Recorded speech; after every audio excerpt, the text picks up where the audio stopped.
देश के retail sector में किसी जमाने में बिग बाजार की तूती बोलती थी।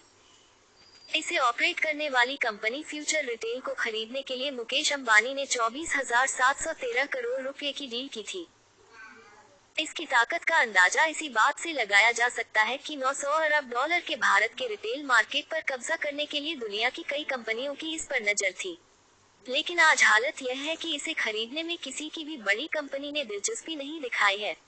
इंसॉल्वेंसी प्रोसेस से गुजर रही इस कंपनी के लिए केवल स्क्रैप डीलरों ने बोली लगाई है, यानी इस कंपनी में केवल कबाड़ियों की दिलचस्पी रह गई है। भारी कर्ज में डूबे किशोर बयानी की इस कंपनी को खरीदने के लिए कभी 49 कंपनियों ने दिलचस्पी दिखाई थी। इनमें भारत और एशिया के सबसे बड़े रईस मुकेश अंबानी की कंपनी रिलायंस रिटेल भी थी। लेकिन ईटी की एक रिपोर्ट के मुताबिक insolvency and bankruptcy board of India (IBBI) के आंकड़ों की माने तो फ्यूचर रिटेल पर बैंकों का करीब 20,000 करोड़ रुपए का कर्ज है।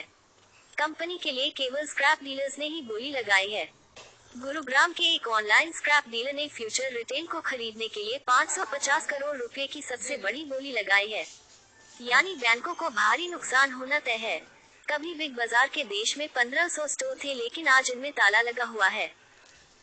फ्यूचर ग्रुप ने अगस्त 2020 में रिलायंस इंडस्ट्रीज की company Reliance retail ventures limited के साथ 24,713 करोड़ रुपए की एक डील की थी।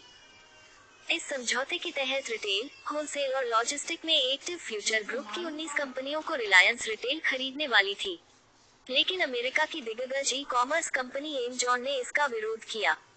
यह मामला अदालत भी पहुंचा। इस बीच रिलायंस ने बिग बाजार के 900 स्टोर्स पर कब्जा कर लिया था।